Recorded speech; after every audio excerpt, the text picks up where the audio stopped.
ತಮಿಳುನಾಡಿನಲ್ಲಿ ರಾಜಕಾರಣ ಬಹುತೇಕ ಅತಂತ್ರದ ಸ್ಥಿತಿಯತ್ತ ಹೋಗ್ತಾ ಇದೆ.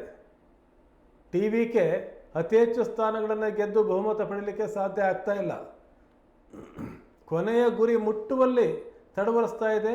ಹಾಗಾಗಿ ಅಲ್ಲಿ ಅತಂತ್ರ ಆಗೋದು ಬಹುತೇಕ ಖಚಿತ. ಆದರೆ ದಳಪತಿ ವಿಜಯ್ ಮಾಡಿದಂಥ ಕಮಾಲ್ ಅದಕ್ಕೆ ಶ್ಲಾಘನೆ ವ್ಯಕ್ತ ಆಗ್ತಿದೆ. ಒಂದು ಬ್ರೇಕಿಂಗ್ ನ್ಯೂಸ್ ಇರಿದೆ ನೋಡಿ, ಬನ್ನಿ ನೋಡೋಣ.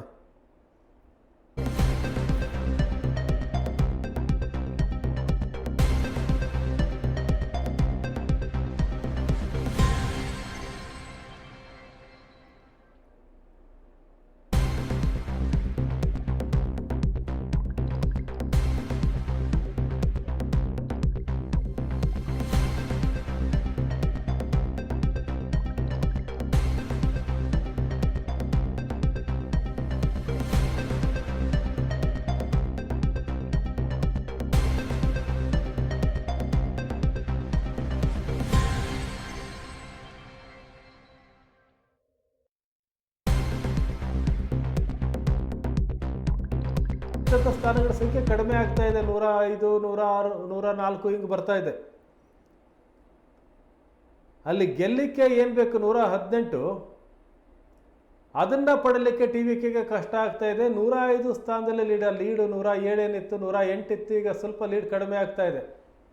DMK 62ವರೆಗೂ ಬಂದಿದೆ. ADMK 67 ಇದೆ. ADMKಗೆ ಲಾಸ್ ಆ ಮೈತ್ರಿಕೂಟಕ್ಕೆ. ಕಳೆದ ವರ್ಷ 77 ಇತ್ತು. ಟಿವಿಕೆ 105ಕ್ಕೆ ಬಂದಿದೆ. ಅಂದರೆ ಭಾಳಷ್ಟು ಕ್ಷೇತ್ರಗಳಲ್ಲಿ ಅಂತಿಮ ಹಣಾವಣೆ ನಡೀತಾ ಇದೆ. ಕೊನೆಯ ಅಂಕಿಅಂಶ ಏನಾಗ್ಬೋದು ಇನ್ನೂ ಸ್ಪಷ್ಟ ಆಗಿಲ್ಲ. ಭಾಳಷ್ಟು ಕ್ಷೇತ್ರಗಳ ಟ್ರೆಂಡ್ ಮತ್ತು ಫಲಿತಾಂಶ ಗೊತ್ತಾಗಬೇಕಾಗಿದೆ. 118 ಈ ಮ್ಯಾಜಿಕ್ ನಂಬರನ್ನು ಯಾರು ಮುಟ್ತಾರೆ? ಟಿವಿಕೆ ಮುಟ್ಟುತ್ತಾ? ಇನ್ನು ADMKಗೆ ಸಾಧ್ಯ ಇಲ್ಲ, DMKಗೆ ಸಾಧ್ಯ ಇಲ್ಲ. ಟಿವಿಕೆ ಮುಟ್ಟುತ್ತಾ? ಅದೇ ಕುತೂಹಲ ಅಲ್ಲಿರೋದು. ಇಲ್ಲ ಅಂತಂದರೆ ಅಲ್ಲಿ ಅತಂತ್ರ ಸರ್ಕಾರ ರಚನೆ ಆಗಬೇಕಾಗತ್ತೆ. ಅತಂತ್ರ ಆದರೆ ಯಾರ ಜೊತೆಗೆ ಸೇರ್ತಾರೆ ಟಿವಿಕೆ ಅನ್ನೋದು ಸಹ ಭಾಳ ಮುಖ್ಯ. ಅಲ್ಲ, ಸಣ್ಣ ಪುಟ್ಟ ಪಕ್ಷಗಳು ಏನೋ ಒಂದು 10 ಸ್ಥಾನಗಳು ಗೆದ್ದಂಥ ಪಕ್ಷಗಳ ಜೊತೆಗೆ ಸೇರೋಣ ಅಂತಂದರೆ ಅಲ್ಲಿ ಬೇರೆ ಪಕ್ಷಗಳು ಅಷ್ಟು ಸಾಧನೆಯನ್ನು ಮಾಡಿಲ್ಲ. ಹಾಗಾಗಿ DMK, ADMK ಯಾರು ಸಪೋರ್ಟ್ ಮಾಡ್ತಾರೆ? ಅಥವಾ ಲಾಸ್ಟ್ ಮಿನಿಟ್ ಏನಾದರೂ ಗೇಮ್ ನಡೆಯುತ್ತಾ? ಏನಾಗುತ್ತೆ ನೋಡಬೇಕಾಗಿದೆ. ಆದರೆ ಬಹುಮತ ಸಿಗ್ತಾ ಇಲ್ಲ ಅನ್ನೋದು ಗೊತ್ತಾಗ್ತಾ ಇದೆ. ತಮಿಳುನಾಡಿನಲ್ಲಿ ಫ್ಯಾನ್ಸ್ಗಳ ವಿಜಯೋತ್ಸವ ನಡೀತಾ ಇದೆ. ಟಿವಿಕೆ ಪಕ್ಷ ಗೆಲ್ತಾ ಇದೆ ಅನ್ನೋದು ಕಾರ್ಯಕರ್ತರಲ್ಲಿ ಉತ್ಸಾಹವನ್ನು ಇಮ್ಮಡಿಸಿದೆ. ಹಾಗಾಗಿ ಟಿವಿಕೆ ಪಕ್ಷ ಗೆಲ್ಲುತ್ತೆ ಸರಿ, ಅಧಿಕಾರವನ್ನು ಮಾಡುತ್ತಾ, ಸ್ವತಂತ್ರವಾಗಿ ಅಧಿಕಾರವನ್ನು ಮಾಡುತ್ತಾ, ಅದನ್ನು ನೋಡಬೇಕಾಗಿದೆ ಏನಾಗುತ್ತೆ ಅಂತ ಹೇಳಿ. ಇನ್ನೂ ಅಂತಿಮವಾಗಿ ಗೊತ್ತಾಗ್ತಾ ಇಲ್ಲ. ತಮಿಳುನಾಡಲ್ಲಿ ಅತಂತ್ರ ಆಗುತ್ತಾ, ಟಿವಿಕೆ ಅಧಿಕಾರವನ್ನು ಮಾಡುತ್ತಾ, ಬಹುಮತ ಪಡೆಯುತ್ತಾ? ಯಾಕಂದರೆ DMK ಮತ್ತು ADMKಗೆ ಬಹುಮತ ಪಡೆಯುವ ಯಾವ ಸಾಧ್ಯತೆಯೂ ಇಲ್ಲ ಅಲ್ಲಿ. ಇನ್ನು ದಳಪತಿ ವಿಜಯ್ ಅವರು ಮಾಡಿದಂಥ ರ್ಯಾಲಿಗಳಲ್ಲಿ ಲಕ್ಷಾಂತರ ಜನ ಬರ್ತಾಯಿದ್ರು. ಕರೂರಲ್ಲಿ ಅವರು ರ್ಯಾಲಿ ಮಾಡಿದಾಗ ದೊಡ್ಡ ದೊಡ್ಡ ಸಂಖ್ಯೆಯಲ್ಲಿ, ಲಕ್ಷಾಂತರ ಸಂಖ್ಯೆಯಲ್ಲಿ ಜನ ಬಂದಿದ್ದರು. ಆದರೆ ಅಂತಿಮವಾಗಿ ಸ್ವತಂತ್ರವಾಗಿ ಟಿವಿಕೆ ಅಧಿಕಾರವನ್ನು ಹಿಡಿಯುತ್ತಾ ಅನ್ನೋದು ಭಾಳ ಮುಖ್ಯವಾದ ಪ್ರಶ್ನೆಯಾಗಿದೆ. ಇಲ್ಲಿ ಟಿವಿಕೆ ಸ್ವತಂತ್ರವಾಗಿ ಅಧಿಕಾರ ಹಿಡಿದರೆ ಈ ಹಿಂದೆ ಏನು NTR ಮತ್ತು MGR ಏನು ಕಮಾಲನ್ನು ಮಾಡಿದರು, ಅದೇ ಕಮಾಲ್ ಮತ್ತೆ ತಮಿಳುನಾಡಲ್ಲಿ ರಿಪೀಟ್ ಆಗುತ್ತೆ. ಆದರೆ ರಿಪೀಟ್ ಆಗುತ್ತಾ? ಅದು ಮುಖ್ಯವಾದ ಪ್ರಶ್ನೆ. ಇನ್ನೂ 118 ಸ್ಥಾನಗಳನ್ನು ಗೆಲ್ಲಲಿಕ್ಕೆ ಇನ್ನೂ ಸಹ ಗೆಲ್ಲಬೇಕಾಗಿದೆ, ಸ್ಥಾನಗಳು ಬೇಕಾಗಿದೆ.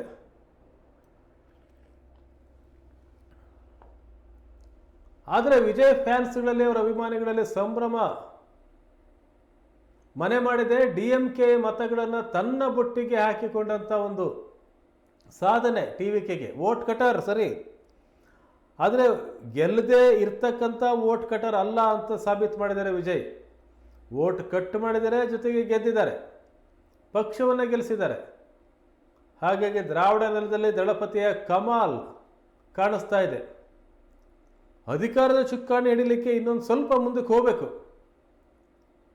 ಆ ಸಾಧನೆಯನ್ನು ದಳಪತಿ ವಿಜಯ್ ತಮಿಳುನಾಡಲ್ಲಿ ಮಾಡ್ತಾರಾ, ಮಾಡಿ ತೋರಿಸ್ತಾರಾ? NTR ಮಾದರಿಯಲ್ಲಿ MGR ಮಾದರಿಯಲ್ಲಿ ವಿಜಯ್ ಅಧಿಕಾರವನ್ನು ಹಿಡಿತಾರ ಅನ್ನೋದೇ ಈಗ ಕುತೂಹಲ ಇರೋದು. ಆದರೆ DMK ಮತಬುಟ್ಟಿ ಏನಿದೆ, ಮತಬುಟ್ಟಿಯನ್ನು ಒಡೆದು ಹಾಕಿದರೆ ಆ ದ್ರಾವಿಡ ರಾಜಕಾರಣದ ಪಕ್ಷಗಳು ತಮಿಳುನಾಡು ಮತದಾರರನ್ನು ಹಂಚಿಕೊಂಡಿದ್ದಾರೆ. ಯಾರೊಬ್ಬರಿಗೆ ಮೀಸಲಲ್ಲ, ಆದರೆ ರಾಷ್ಟ್ರೀಯ ಪಕ್ಷಗಳಿಗೆ ಸ್ಥಾನ ಇಲ್ಲ ಅನ್ನೋದನ್ನು ತಮಿಳುನಾಡಿನ ಮತದಾರರು ಮತ್ತೊಮ್ಮೆ ತೋರಿಸ್ಕೊಟ್ಟಿದ್ದಾರೆ. ಕಾಂಗ್ರೆಸ್ಗೆ ಅವಕಾಶ ಇಲ್ಲ, BJPಗೆ ಅವಕಾಶ ಇಲ್ಲ. ನಾವೇ ಮಾಡ್ತೀವಿ, ಏನೇ ಮಾಡಿದ್ರು ನಾವೇ ಮಾಡ್ತೀವಿ. AIADMK DMK ಈಗ ಅವರ ಜೊತೆ ಸೇರಿರೋದು TVK. 104 ಕ್ಷೇತ್ರಗಳಲ್ಲಿ ಗೆಲುವು ಮತ್ತು ಲೀಡಿಂಗ್ 118 ಬೇಕು. ಇನ್ನೂ 14 ಸ್ಥಾನಗಳ ಲೀಡಿಂಗ್ ಕೊರತೆ ಇದೆ, ಅದು ಗೆಲುವು ಕೊರತೆ ಇದೆ. AIADMK 67, DMK 63. ಕೆಲವು ಕ್ಷೇತ್ರಗಳಲ್ಲಿ DMK ಮತ್ತು TVK ಪಕ್ಷಗಳ ನಡುವೆ ತೀವ್ರವಾದ ಹಣಾಹಣಿ ಪೈಪೋಟಿ ಕಾಣಿಸ್ತಾ ಇದೆ. ಅಂತಿಮ ಫಲಿತಾಂಶ, ಅಂತಿಮ ಅಂಕಿಅಂಶ ಸ್ವಲ್ಪ ಸಮಯ ಇದೆ. ಅಲ್ಲಿಗೇನಾದರೂ TVK ಪಕ್ಷ ಗೆಲುವು ಪಡೆಯುತ್ತೆ ಅಂತಂದರೆ, ಗೆಲುವು ಸಾಧ್ಯ ಆದರೆ ಒಂದು ಹೊಸ ದಾಖಲೆ ನಿರ್ಮಾಣ ಆಗುತ್ತೆ.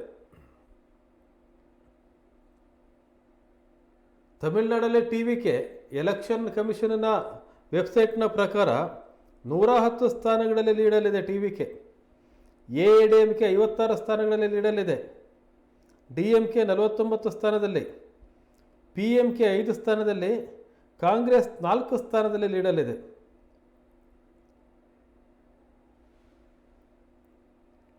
CPIM 2 ಸ್ಥಾನಗಳಲ್ಲಿ ಲೀಡಲ್ಲಿದೆ. TVK 111 ಸ್ಥಾನದಲ್ಲಿ ಎಲೆಕ್ಷನ್ ಕಮಿಷನ್ನ ವೆಬ್ಸೈಟ್ ಪ್ರಕಾರ. ಎಲೆಕ್ಷನ್ ಕಮಿಷನ್ ವೆಬ್ಸೈಟಲ್ಲಿ ಇನ್ನೂ ಅಪ್ಡೇಟ್ ಆಗಬೇಕಾಗುತ್ತೆ, ಆಗ್ತಾ ಇರುತ್ತೆ.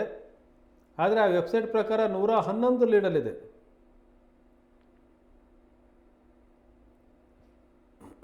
ಅಧಿಕೃತವಾಗಿ ಇನ್ನೂ ಗೆಲುವನ್ನು ಯಾವ ಪಕ್ಷಕ್ಕೂ ಸಹ ಎಲೆಕ್ಷನ್ ಕಮಿಷನ್ ಘೋಷಣೆ ಮಾಡಿಲ್ಲ.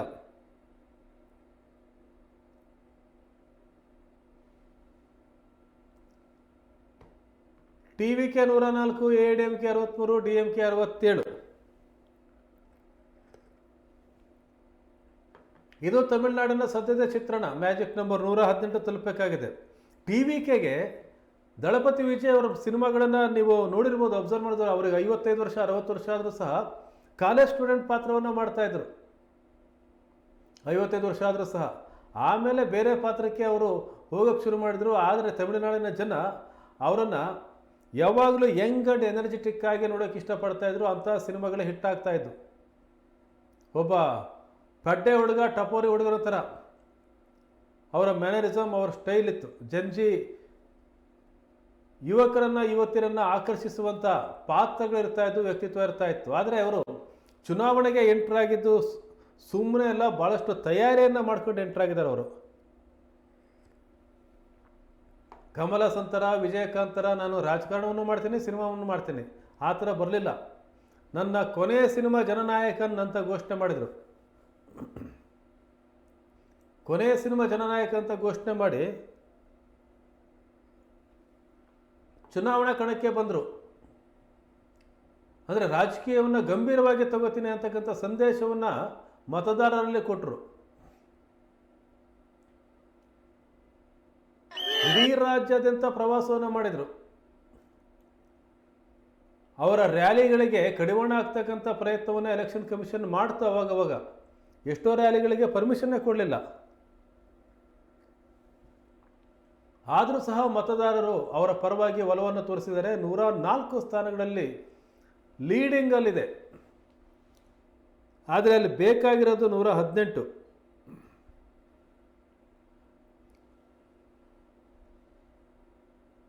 ಇನ್ನೂರ 34 ಸ್ಥಾನವಿರತಕ್ಕಂಥ ತಮಿಳುನಾಡಿನಲ್ಲಿ ಜನನಾಯಕನ್ ವಿಜಯ್ ಅದ್ಭುತ ಸಾಧನೆಯನ್ನೇ ಮಾಡಿ ತೋರಿಸಿದ್ದಾರೆ ಅಂತ ಹೇಳ್ಬೋದು.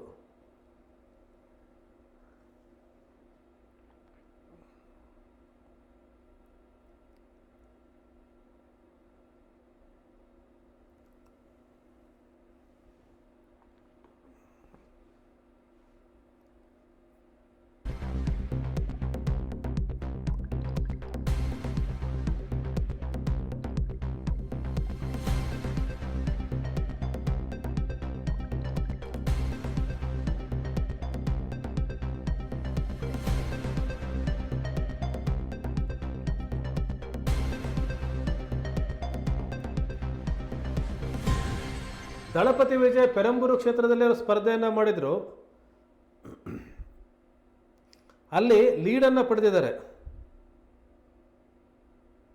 DMK ಅಭ್ಯರ್ಥಿ RD ಶೇಖರ್ ಅವರಿಗಿಂತ 13,000 ಮತಗಳ ಲೀಡಲ್ಲಿದ್ದಾರೆ 6ನೇ ಸುತ್ತಿನ ನಂತರ.